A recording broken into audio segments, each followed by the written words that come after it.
आणि वेळेनुसार बदललं पाहिजे. आम्ही तेच जर करत राहिलो तर आम्ही या स्पर्धेत टिकू शकणार नाही.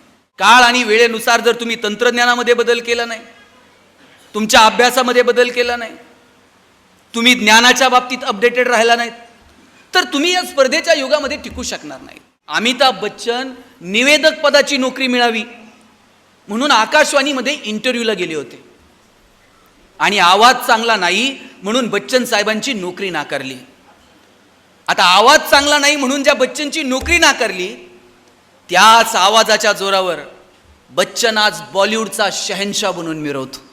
काय करिअर आहे हो. ₹10 किलोनं बटाटा विकत घेतो आणि वेपर्सचं पाकिट 10 रुपयाला घेऊन येत आहे. तिकडं किलोभर बटाटे 10 रुपयाला आणि इकडं 10 रुपयाच्या वेपर्सच्या पॅकेटमध्ये किती वेपर्स असतात? 4 वेपर्स, बाकी सगळी हवा. पैसे हवेचे, तुम्हाला हवा करता आली पाहिजे मार्केटमध्ये, लक्षात ठेवा. तुमच्यासारखा एक पोरगा एक कुत्र्याचं पिल्लू घेऊन सर्कसच्या मॅनेजरकडे गेला आणि त्याला म्हटला, तुम्ही काय हे वाघ सिंहाचे प्रयोग दाखवता, त्यापेक्षा हे कुत्र्याचं पिल्लू घेऊन मी आलोय ना, याचा प्रयोग तुम्ही सर्कसमध्ये दाखवा. सर्कसचा मॅनेजर म्हटला, लोक वाघ सिंह बघायला येतात, तुझं पिल्लू कोण बघणार? अहो हे विशेष पिल्लू आहे म्हटलं. म्हटले काय झालं? म्हटले हे पिल्लू छान पियानो वाजवतं. पियानो वाजवतं? त्यानं पियानो काढला आणि त्या कुत्र्याच्या पिल्लासमोर ठेवला आणि ते पिल्लू सुंदर पियानो वाजवायला लागलं. सर्कसच्या मॅनेजरनं सांगितलं, म्हटला उद्या पहिला प्रयोग वाघ सिंहाचा नाही, या पिल्लाचा होणार.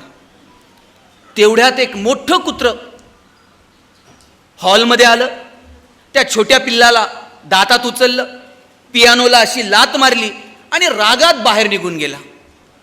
ते सर्कसच्या मॅनेजरनं विचारले, कोण आहे? अशी लात बीत मारून निघून गेले रागात. त्या पोरानं सांगितलं, ये इसकी माँ है, इसे डॉक्टर बनाना चाहती है. आपल्याकडे नियम आहे का? ज्याला पियानो वाजवता येतं त्यानं डॉक्टर होऊ नये, किंवा ज्याला डॉक्टर व्हायचंय त्यानं पियानो वाजवू नये? तुम्ही करिअर आणि छंदांमध्ये गफलत करू नका. शिक्षणाचं ध्येय म्हणजे फक्त उदरनिर्वाह नाही मित्रांनो. शिक्षणाचं ध्येय आहे की तुमच्या ज्ञानाचा समाजाला उपयोग झाला पाहिजे. ताई मला आत्ता येताना सांगत होत्या, माझ्या वडिलांनी मला सांगितलं की तू शिक्षण क्षेत्रामध्ये चांगलं काम करते, तर हे शिक्षण क्षेत्र केवळ उदरनिर्वाह किंवा उद्योग व्यवसाय म्हणून तू या क्षेत्राकडे पाहू नको. गोरगरिबाची पोरं शिकली पाहिजेत, याच्यासाठी तू या क्षेत्राकडे बघ.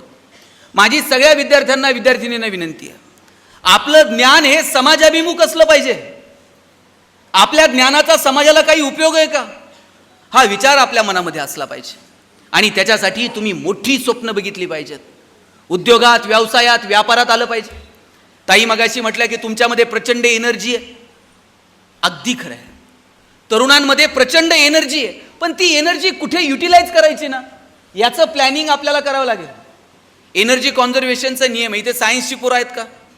एनर्जी नव्यानं क्रिएट होते का, डिस्ट्रॉय होते का? ती फक्त एका फॉर्ममधून दुसऱ्या फॉर्ममध्ये. मग तुमच्यामधली एनर्जी नव्यानं कुणी तयार करू शकत नाही आणि डिस्ट्रॉय करू शकत नाही. मग कर्तव्य काय आमचं? त्या एनर्जीला प्रॉपर वेनं युटिलाइज करता येईल का? एखादा पोरगा बेंचवर उड्या मारतोय, त्याचं उड्या मारणं बंद करायचं. त्याचं उड्या मारणं तुम्ही कसं बंद करणार आहात? त्याचे हातपाय बांधून त्याचं उड्या मारणं नाही बंद करता यायचं. त्याला सांगावं लागेल, उड्याच मारायच्यात ना, बेंचवर नाही. जरा स्टेजवर येऊन उड्या मार, थोडंसं तालासुराला धरून उड्या मार, कदाचित लोक म्हणतील तू नाचतोय. एखादं जोरजोरात ओरडतंय, त्याचं ओरडणं तुम्हाला बंद करायचं. तोंडात बोळा घालून त्याचं ओरडणं नाही बंद करता यायचं. तुम्हाला सांगावं लागेल, ओरडायचंय ना, जरा सुरात ओरड, कदाचित लोक म्हणतील तू गातोय. या पोरापोरींमध्ये प्रचंड एनर्जी आहे, पण ती कुठे युटिलाइज करायची, मला वाटतं मित्रांनो हे ठरवावं लागेल. आणि राहिला विषय जगण्याचा, अरे जगणं इतकं सुंदर आहे, आमच्या विचारात आत्महत्या हा शब्द यायलाच नको. मी किती उदाहरणं सांगू तुम्हाला. अरुणिमा सिन्हा नाव ऐकलंय? अरुणिमा सिन्हा तुमच्यासारखी एक मुलगी ॲक्सिडेंटमध्ये पाय गेला. एखादी मुलगी म्हटली असती की माझा पाय ॲक्सिडेंटमध्ये गेलाय, आता जगण्यात काय अर्थ?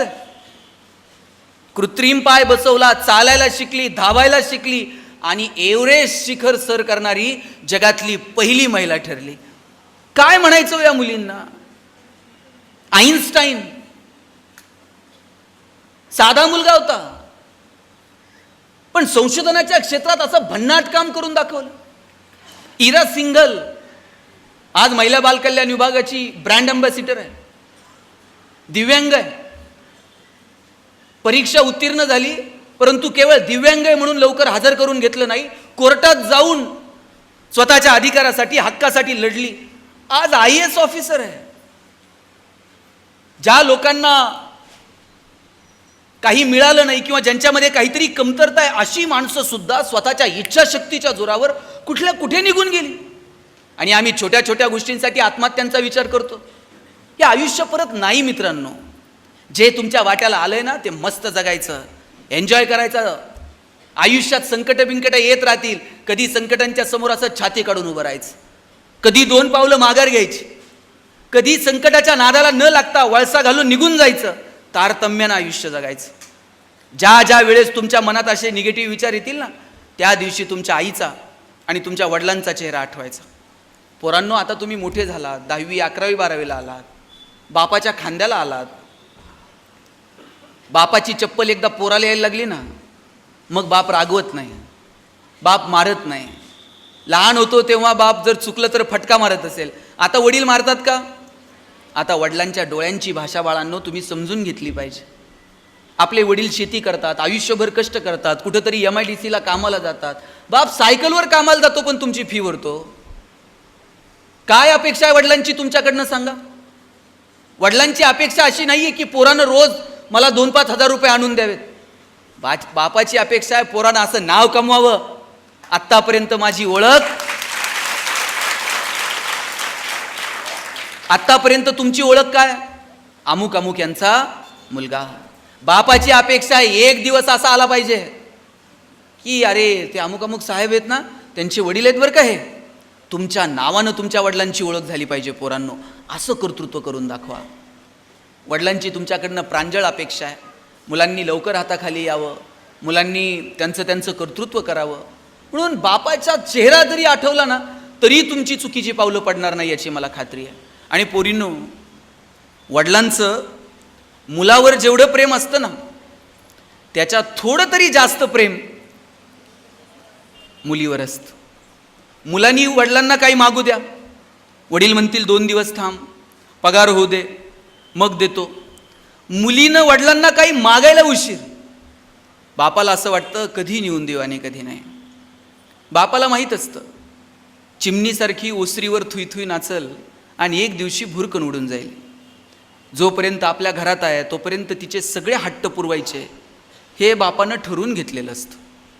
ज्या दिवशी मुलगी जन्माला येते ना त्या दिवशी बापाच्या मनात 2 विचार चमकून जातात. एक मुलीचं शिक्षण आणि दुसरं मुलीचं लग्न. बाप कितीही श्रीमंत असो किंवा गरीब असो, मुलगी जन्माला आली का 1-1 रुपया तिच्यासाठी बाजूला काढून ठेवतो. स्वतः फाटलेली तुटलेली चप्पल घालल, पण पोरीला मात्र शाळेत जायला चांगला ड्रेस घेऊन देईल. बाप स्वतः फाटलेलं बनियन घालल, मुलीला चांगले कपडे चांगले शूज घेऊन देईल. बाप सायकलवर कामाला जाईल, पण मुलीला मात्र कॉलेजला जायला गाडी घेऊन देईल, बसचा पास काढून देईल, तिच्या हॉस्टेलची फी भरल. किती प्रेम आहे वडिलांचं सांगा. पुरीच्या लग्नात तर बाप असा फेटाबिटा घालून मिरवत असतो. दिवसभर बापाची मान उंच असते. कन्यादान झालं ना मग मात्र बाप मान खाली घालतो, जावायच्या हातात हात देतो आणि सांगतो तळ हाताच्या फोडासारखी जपली, सांभाळून घ्या. दिवसभर बापाच्या डोळ्यात थेंब येत नाही, पण पोरीची गाडी एकदा निघून गेली ना खांबाच्या पलीकडे जाऊन एकटाच रडतो तो बाप असतो पोरींना. म्हणून बापाची मान कधीच शर्मेनं खाली जाणार नाही. याच्यासाठी काम करायचं. उद्या जर तुम्ही कलेक्टर झालात ना, लाल दिव्याच्या गाडीत बसून आलो इथे जेवढे आम्ही आहोत ना, आम्ही सगळेजण तुमच्या स्वागताला इथे उभे राहू. काय तुमच्या आईच्या चेहऱ्यावर आनंद असेल मला सांगा. तुमच्या गाडीचं दार उघडायला पण शिपाई असेल. अरे जिल्हाधिकारी झालात, अख्खा जिल्हा तुमच्या हातात येऊन जातो. पोरांनो, IPS ऑफिसर झालात, वर्दीत याल इथे अशी राजमुद्रा असते. बरं, सगळेच प्रशासनात जातील असं नाही. उद्योगात या, व्यवसायात या, व्यापारात या. मी मगाशी सूर्यवंशी साहेबांकडनं ऐकत होतो, साहेबांनी जेव्हा निर्मल सीड्स सुरू केलं, अगदी शून्यातनं हे सगळं सुरू केलं, ते पण ॲग्री कॉस्ट होते. पण पाहता पाहता आज जवळजवळ 3000 कुटुंब, एवढा मोठा उद्योग व्यवसाय. का बरं तुम्ही अशी उद्योग व्यवसायाची स्वप्न बघायची नाही? आमच्या डोक्यात एकच आहे, नोकरी नोकरी नोकरी. पहिल्यांदा आहे ना, नोकरी हा विषय डोक्यातनं काढा बरं. याचा अर्थ नोकऱ्या करू नका या मताचा मी नाही, पण केवळ नोकरीसाठी म्हणून शिकू नका. का आपल्या पोरांना वाटत नाही उद्योगात यावं, व्यवसायात यावं, व्यापारात यावं? कधीतरी जा तुम्ही निर्मल सीड्सला, तिथल्या सीओना भेटा, त्यांना विचारा कसा उद्योग व्यवसाय व्यापार चालतो, कसं ही शून्यातनं सगळी उभारणी झाली. गावातलं साधं एखादं कपड्याचं दुकान असू दे, त्याला जाऊन भेटा. कधी एखादा पेट्रोल पंप आहे, तिथल्या मॅनेजरला जाऊन भेटा. आम्ही उद्योगात व्यवसायात व्यापारात पोरांना आलं पाहिजे आणि त्याच्यासाठी मोठी स्वप्न बघितली पाहिजेत. अमिताभ बच्चन, आता सर जसं निवेदन करत होतात ना, आपण अमिताभ बच्चन निवेदक पदाची नोकरी मिळावी म्हणून आकाशवाणीमध्ये इंटरव्ह्यूला गेले होते आणि आवाज चांगला नाही म्हणून बच्चन साहेबांची नोकरी नाकारली. आता आवाज चांगला नाही म्हणून ज्या बच्चनची नोकरी नाकारली, त्याच आवाजाच्या जोरावर बच्चन आज बॉलिवूडचा शहनशाह बनून मिरवतो. काय करिअर आहे हो! किती वय आहे बच्चनचं? 82-83 वय. आजही तुम्ही टीव्ही लावा, 10 मिनिटाला बच्चन टीव्हीवर आहे की नाही? कौन बनेगा करोडपती मधून पैसे कमवायला सांगताय, मिळवलेल्या पैशातून कल्याण ज्वेलर्समध्ये जाऊन सोनं खरेदी करायला सांगताय, खरेदी केलेलं सोनं मुथूट फायनान्समध्ये टाकून कर्जही तेच काढायला लावतंय, आणि कर्जाचे हप्ते फेडता नाही आले तर नवरत्न तेल पण त्याच्याकडेच.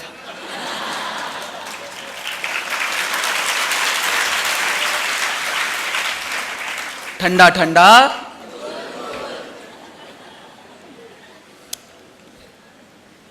कुठं नाही बच्चन, मला सांगा. मग या लोकांकडे बघून आम्ही काय शिकायचं नेमकं? काळ आणि वेळेनुसार बदललं पाहिजे. आम्ही तेच तेच जर करत राहिलो तर आम्ही या स्पर्धेत टिकू शकणार नाही. एक काळ होता कॉडॅकचा. हे जे तुमचे सगळे जे मागं बसलेले पालक आहेत ना, यांना सगळ्यांना विचारा, यांच्या लग्नाचे अल्बम कोणत्या कंपनीच्या कॅमेऱ्यावर काढलेले आहेत? ते फोटो सगळ्यांचे फोटो कॉडॅकच्या कॅमेऱ्यावर काढलेले. आता कॉडॅक बाजारात आहे का? केवळ आणि केवळ डिजिटल टेक्नॉलॉजी स्वीकारली नाही आणि म्हणून कॉडॅक मागं पडलं. माझ्या पिढीनं पहिला मोबाईल कोणता घेतला होता माहिती आहे? शब्बास, 3310, 1100, 3015, 100% नोकिया. आता नोकिया कुणाकडे तर आहे का? अँड्रॉइड टेक्नॉलॉजी स्वीकारली नाही, नोकिया मागं पडलं. काळ आणि वेळेनुसार बदललं पाहिजे. काळ आणि वेळेनुसार जर तुम्ही तंत्रज्ञानामध्ये बदल केला नाही, तुमच्या अभ्यासामध्ये बदल केला नाही, तुम्ही ज्ञानाच्या बाबतीत अपडेटेड राहिला नाहीत, तर तुम्ही या स्पर्धेच्या युगामध्ये टिकू शकणार नाही.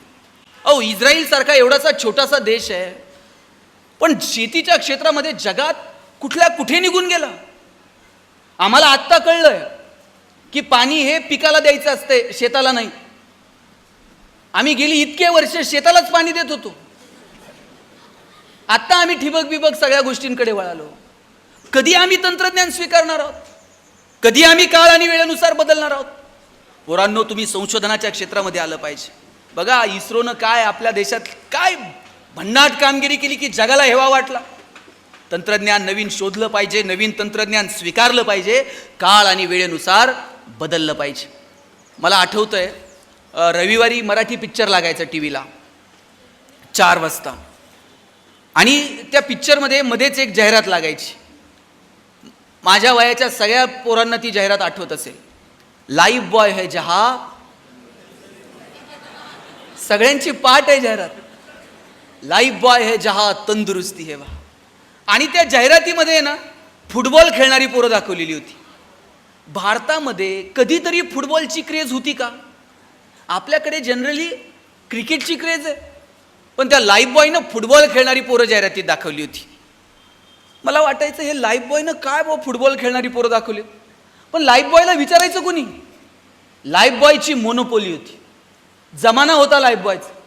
लोक दुकानात जाऊन साबण द्या नव्हती म्हणत, लाईफ बॉय द्या म्हणायची. लाईफ बॉयनं सगळं मार्केट कॅप्चर केलं होतं. फुटबॉल काही दाखवलं जाहिरातीत तरी चालत होतं. पण त्यावेळेला लक्स मार्केटमध्ये आला. इकडे राजा हिंदुस्तानी पिक्चर हिट झालेला, करिश्मा कपूर एकदम फॉर्ममध्ये होती. लक्सनं करिश्मा कपूरला ब्रँड अँबॅसेडर केलं. आता लक्सनं करिश्माला ब्रँड अँबॅसेडर केलं, फुटबॉल खेळणाऱ्या पोरांकडे कोण बघतंय का? लक्सनं असं काही मार्केट कॅप्चर केलं. आता मात्र लाईफ बॉयला कळलं, फुटबॉल खेळणारी पोरं जाहिरातीत दाखवून उपयोगाचं नाही. आपणही गुळगुळीत साबण बाजारात आणला पाहिजे. आणि मग लाईफ बॉय गोल्ड नावाचा साबण बाजारात आणला. आणि त्याची जाहिरात कोण करत होतं? कॉलेजचा एक मुलगा आणि मुलगी रागात गाडीवरनं उतरते, निघून जाते. मुलगा विचारतो काय झालं? मुलगी म्हणते पसीने की बदबू से परेशान. पोरगा घरी जातो, लाईफ बॉय गोल्ड आंघोळ करून येतो. लाईफ बॉयला कळलं आता मार्केट बदललंय, आपण पण बदललं पाहिजे. आणि मागच्या 2 वर्षामध्ये एक तरी साबण जाहिरात करत होता का? आमचा साबण सुगंधी आहे, आमचा साबण लावल्यावर तुम्ही गोरे व्हाल. कोरोनाच्या काळात कुणाला गोरं व्हायचं पडलं होतं? प्रत्येक साबण एकच जाहिरात करत होता साहेब, 99.9% कीटाणू से मुक्ती. काळ आणि वेळेनुसार बदललं पाहिजे. आणि त्या मोती साबणाचं तर मला अजून कळलेलं नाहीये साहेब, काय ते वर्षभर कुठं असतंय कुणाच ठाऊक. ते दिवाळीलाच येते.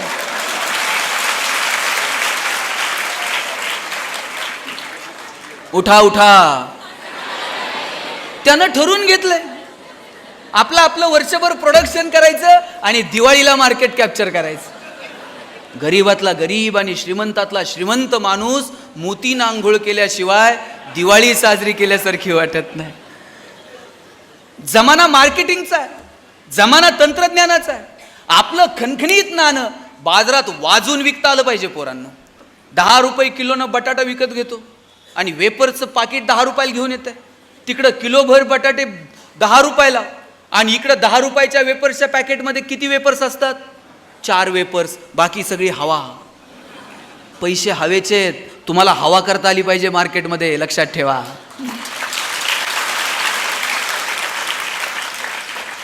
आपलं नाणं वाजून विकता आलं पाहिजे. मार्केटिंगच्या नवनवीन प्रणाली तुम्हाला आत्मसात करता आल्या पाहिजेत आणि त्याच्यासाठी अभ्यास केला पाहिजे. जगाकडे डोळे विस्फारून बघितलं पाहिजे. आजूबाजूचे देश काय करतायत, जापान कुठे चाललंय, चीन कुठे चाललंय, दुबई कुठे. तुम्ही त्या 4 चौकटीत अडकून बसलाय. नाही, मागच्या वर्षी हे क्वेश्चन रिपीट झालते, परत हे येणार आहेत, मला एवढंच करायचंय. आणि आता 11वी 12वीच्या पोरांनी तर ते नीट 2-3 एक्झाम, मग प्रॅक्टिकल नाही, काय नाही. पोरं प्रॅक्टिकल करत नाहीत, लॅबोरेटरीजमध्ये जा. कसे सायंटिस्ट जन्माला येतील? पोरग प्रयोग करायला गेलं तरी आपणच सांगतोय चंचुपात्र फुटतंय ठेव. कसे सायंटिस्ट जन्माला येतील? लायब्ररीमध्ये जाऊन कधी काय आम्ही वाचत नाहीत, अवांतर वाचन नाही. कधी आमची दृष्टी विस्तारेल? काय होतं दुबईमध्ये 84-85 पर्यंत? फक्त तेलाचे पैसे होते. पण proper utilisation of the resources. आज जगातला सगळ्यात बिझिएस्ट एअरपोर्ट दुबई, जगातला सगळ्यात प्रॉफिएस्ट mall Dubai, business expo Dubai, पर्यटनाच्या क्षेत्रात दुबई. आम्ही कुठे आहोत? आमच्याकडे तर एवढे नैसर्गिक स्रोत आहेत का आम्हाला असं वाटलं नाही की पर्यटनाच्या दृष्टीनं जगानं भारताकडे आकर्षित व्हावं? काही पोरं चौकटीच्या पलीकडे जाऊन विचार करतात, मला त्यांचा हेवा वाटतो. मी जेजुरीला गेलो होतो, 2-4 पोरं पुरी जेजुरी गडाचे फोटो काढत होते. मी विचारलं काय करता रे फोटो काढून? त्यातला एक पोरगा मला म्हटला, दादा किती दिवस बॅनर लावायचे? चलो दुबई, चलो सिंगापूर. म्हटला मी दुबईत बॅनर लावणार आहे, चलो जेजुरी.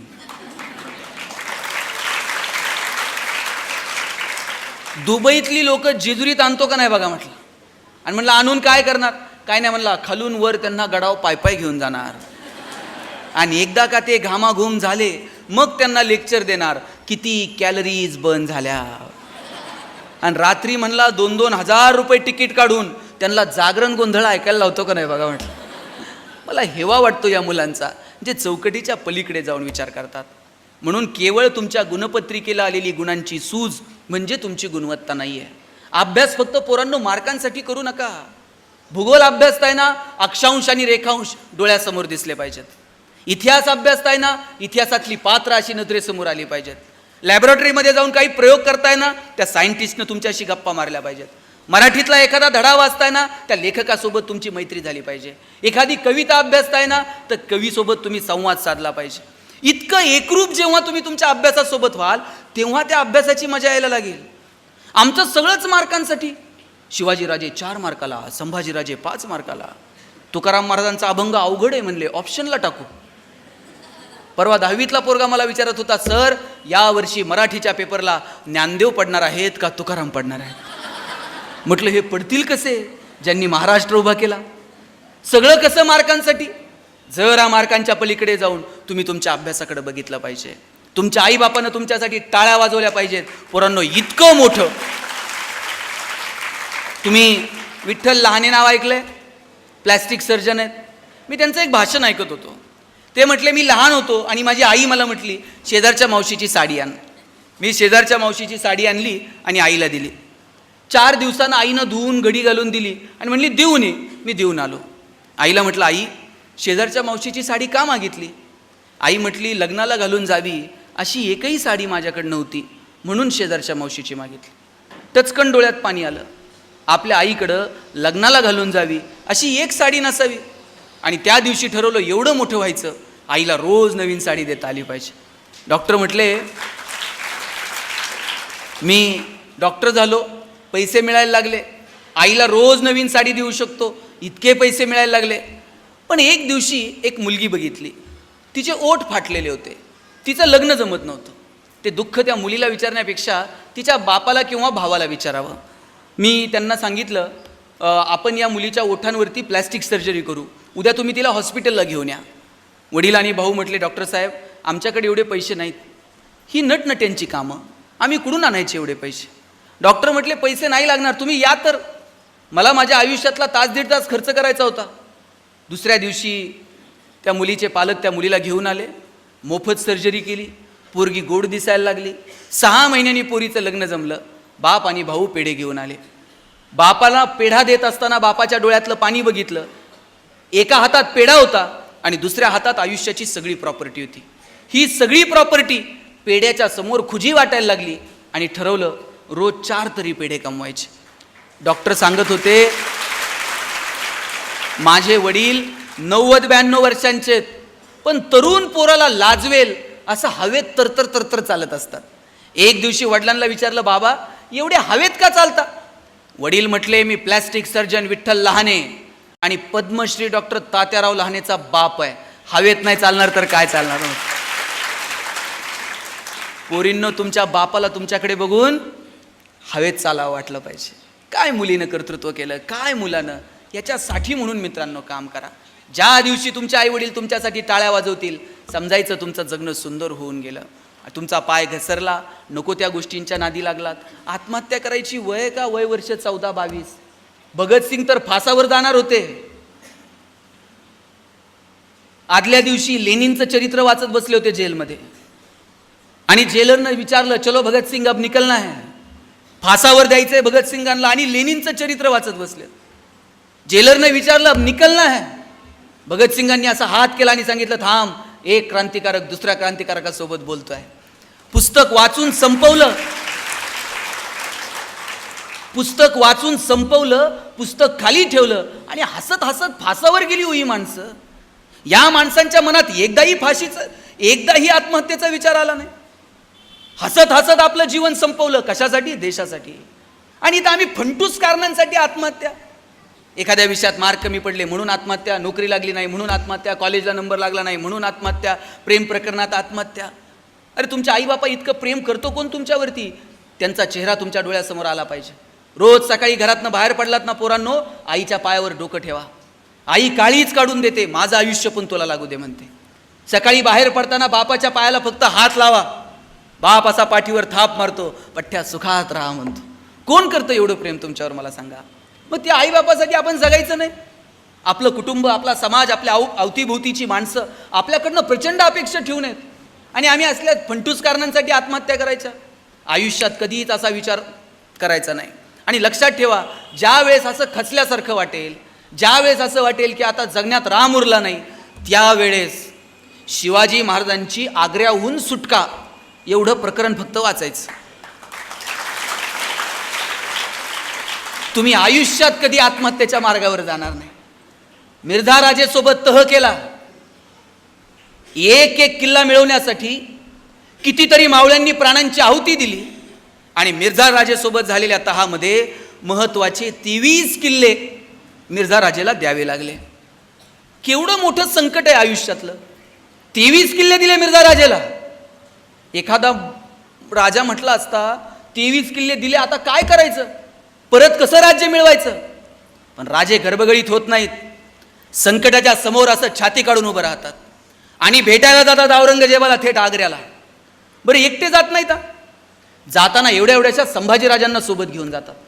एखादा बाप म्हटला असता संकटात जायचंय, लेकराला कशाला, मी एकटा जातो, पण सोबत संभाजीराजांना घेऊन गेले. मधला जो प्रवास आहे त्या मधल्या प्रवासामध्ये संभाजीराजांचं आणि शिवाजीराजांचं काही तर बोलणं झालं असेल की नाही. काय बोलले असतील शिवाजीराजे संभाजीराजांना. स्विस बँकेत आपला अकाउंट आहे, तुला पासवर्ड सांगतो, पुण्यात आपले 2 फ्लॅट आहेत. काय बोलले काय असतील शिवाजीराजे. शिवाजीराजांनी सांगितलं असेल, शंभूराजे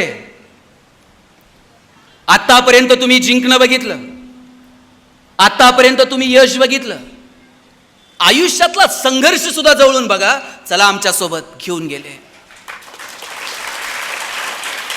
तिथं गेल्यानंतर औरंगजेबानं संभाजीराजांना एक हत्ती भेट म्हणून दिला आणि थोडीशी गंमत करावी म्हणून दिलेर खान म्हटला, शंभूराजे आप इतने छोटे हो और हाथी इतना बड़ा है, इस हाथी को आप महाराष्ट्र में कैसे ले जाओगे. एवढा एवढासा संभाजी राजा दिलेर खानाच्या डोळ्यात डोळे घालून सांगतो, ये तो जानवर है, बैठकर जाएंगे, नहीं आया तो खींच कर ले जाएंगे, लेकिन हमारे आबा साहब ने जो आपको किले दिए हैं वो तो अभी महाराष्ट्र में है, उन्हें आप आगरा कैसे ले आओगे. एवढा एवढासा संभाजी राजा, पण माहीत होता आत्ता तहात दिलेत आणि गेल्यावर घेऊ की परत एक एक. लढणं काय असतं, पेटून उठणं काय असतं, हे या मातीकडनं जगानं शिकावं. दत्ताजी शिंदे तर असं रक्ताच्या थारोळ्यात कोसळलेले होते. मानेवरती तलवार ठेवून विचारलं, क्यों पाटील और लढोगे. आणि त्याही अवस्थेत दत्ताजी शिंदे म्हटले, क्यों नाही, बचेंगे तो और भी लढेंगे. ही जी जगण्याची खुमखुमी आहे ना, ही पोरांनो आपल्यामध्ये असली पाहिजे. मी 2 शब्द वापरले बघा. कधीतरी छाती काढून उभं राहा संकटाच्या समोर, तर कधी 2 पावलं माघार घ्या. तारतम्य ठेवून तुम्हाला जगता आलं पाहिजे. आग्र्याला गेले. आग्र्याच्या सभेमध्ये शिवाजी राजांना सरदारांच्या रांगेत उभं केलं. राजांना तो अपमान वाटला. आग्र्याच्या त्या सभागृहामध्ये आजपर्यंत कुणीही औरंगजेबाच्या समोर मोठा आवाज करून बोललेलं नव्हतं. त्या सभागृहामध्ये शिवाजी राजांनी मोठ्या आवाजात रामसिंगाला जाब विचारलाय, तुम्ही आम्हाला इथं अपमान करायला बोलवलंय. आत्तापर्यंतचा नियम असा होता, औरंगजेबाला मुजरा करायचा, 10 पावलं मागे यायचं, पण पाठ मात्र कुणी दाखवायची नाही. शिवाजी राजे एकमेव राजा आहे. परकीयांच्या गोटात आजूबाजूला शत्रूचं सैन्य असताना सुद्धा शिवाजी राजे औरंगजेबाला पाठ दाखवतात आणि ताड दिशी सभागृह सोडून निघून जातात. आग्र्याच्या सभागृहात अशी मर्दुमकी जर कुणी गाजवली असेल तर ती केवळ आणि केवळ शिवाजी राजानं गाजवली. आणि हे बघतोय कोण? सोबत आलेले एवढे एवढेचे संभाजीराजे बघतायत, अरे आपला बाप काय जगला. स्वाभिमान शिकवावा लागला नाही संभाजीराजांना. संभाजीराजे बघत राहिले, हो आमचा बाप स्वाभिमानानं जगला, हे सांगावं लागलं नाही. आपण संभाजीराजांना छावा म्हणतो. ताई, छावा कुणालाही म्हणत नाहीत, त्याच्यासाठी बाप सिंह असावं लागतो. बाप सिंह आहे म्हणून छावा जन्माला आला. आणि म्हणून काय आदर्श आम्ही आमच्या लेकरांच्या समोर निर्माण करायचे ना, हे आपण आईबाप म्हणून सुद्धा ठरवलं पाहिजे. पोराला सांगायचं व्यसन करू नये, संध्याकाळी बापच सांगतोय जा जरा चुलीव सिगरेट पेटून आण. पोरग तुमच्या पुढचं असं येते जसं ऑलिम्पिकची ज्योत घेऊन आले. बाप कानातनं दूर काढतो, हे सगळ्या शाळेत सांगतं जादूगार बाप आहे. तुम्ही काय पेरायचं ठरवलंय? तुम्ही गहू पेरला तर ज्वारी उगवत नाही, ज्वारी पेरली तर हरभरा उगवत नाही. लेकरा बाळांच्या बाबतीमध्ये काय पेरायचं मला वाटतं ते ठरवावं लागेल.